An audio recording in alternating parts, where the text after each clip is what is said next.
Sentrong bahin sa Tagum City, gibaha kagabi, samtang kaping 70 ka panimalay ang gisulod sab og baha samlang Cotabato.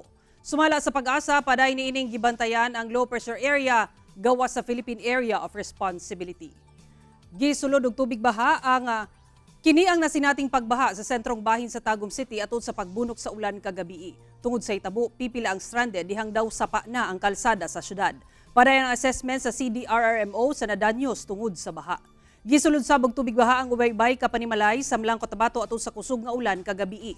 Sa Barangay Buayan, anaas sa 70 ka mga balay ang apektado. Samtang duna say mga kasikbit nga balay sa Barangay Langkong ang gibaha. Hinuon walay naangol atol sa hitabo.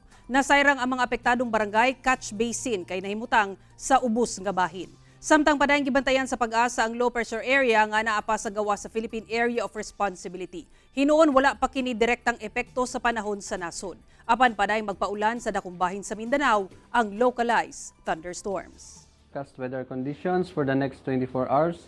Ang Mindanao makasinati sa panalagsa nga pagdag-om ngadto sa mapanganuron nga kalangitan, patak-patak nga mga pag-ulan, kulog ug kidlat tungod sa localized thunderstorms.